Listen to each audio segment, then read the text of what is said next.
Good morning, everybody. We are on day 4. I'm feeling pretty good. We know it's always a little bit questionable and scary when you're trying new medications. I did a vlog with you yesterday, and I had said we were going to talk about a couple other things. And due to the fact that this medication is causing insomnia, I had a pretty rough day as far as being tired. So we're going to talk today about some of the coping skills. Uh, I've learned a lot throughout the years. I'm going to go over just some of the recommended ones, and then we're going to talk about some of my personal ones that I use that tend to help. First off was take a time out, practice yoga, listening to music, distract yourself, take a walk, stepping back from the problems. I know I get obsessive about what's wrong, and it feels like it's tragedy and just impending death for me. Eating well is really important. I know as I get stressed and upset, I start to not eat. I am hypoglycemic, which then makes it worse. So I do my best to try to keep healthy food and snacks in the house. Limit alcohol, certainly. Don't do illegal drugs. It won't help, especially if you're bipolar. It's only going to make it worse, possibly make you manic. We all know those rules. Get enough sleep. Well, depending on where you are with it, you may not be able to sleep, or all you want to do is sleep and not get out of bed. Either of which you need to find moderation in doing that. But the body does need sleep to recover. That much I do know. I don't know what prescriptions you've been given, but sometimes they may prescribe you something for anxiety and to help you sleep.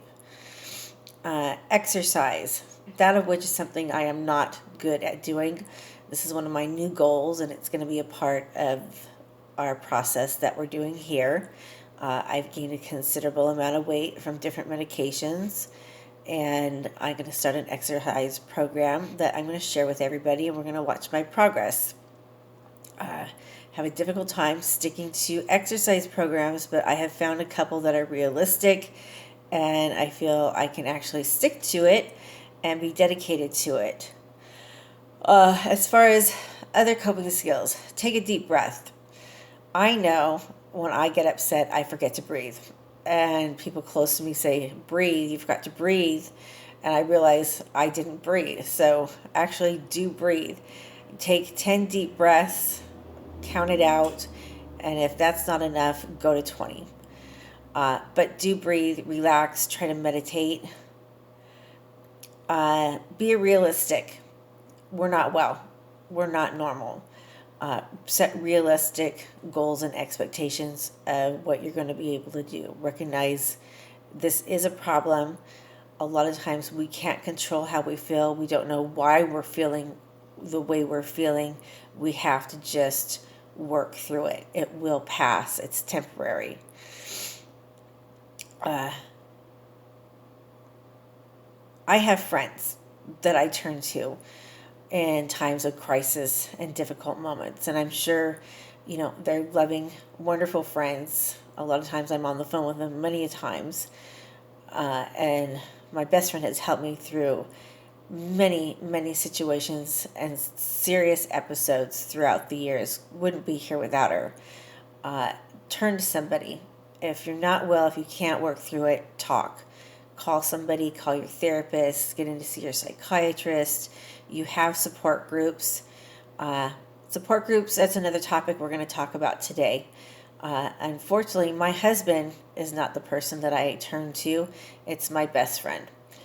We're going to talk about that again later today. That's an important topic that we should address, because a lot of us don't have the key people in our household that we need, that truly understand what's wrong with us and understand our condition and the diagnosis. They really don't understand.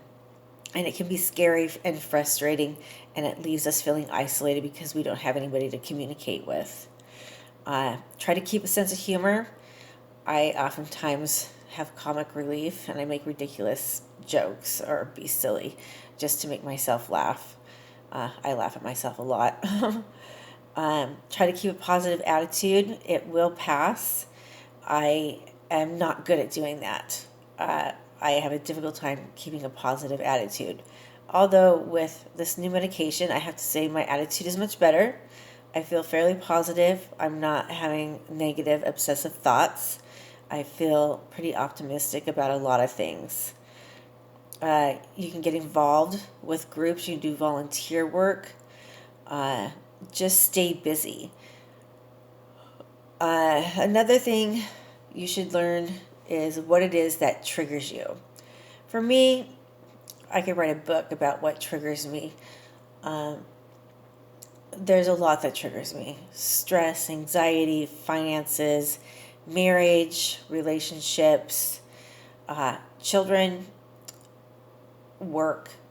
There's a lot that triggers me, and it's a matter of just coping with it every day as it comes up, and try to just stay relaxed and recognize you can only do so much. You can only cope with so much, and live in the present. One of my bad practices is I think about all of it at all the time and think about what if, and all I can see is tragedy pending. Keep a journal. I do keep a journal. I do my best to write in it regularly. I have morning writing that I do that kind of clears my head of any of the little what ifs and negative thoughts. And that tends to help me have a clear head to focus on what I actually have to do for the day. Again, talk to someone. I have a best friend that I am on the phone with on a very regular basis. Poor thing. I'll make it up to her one day. Exercise.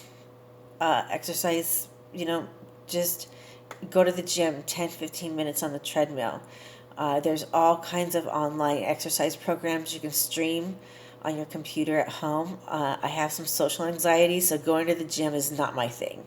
I don't want to go to the gym. I don't want to be around a bunch of people, especially if I'm not feeling well. So I opt for in-home exercises.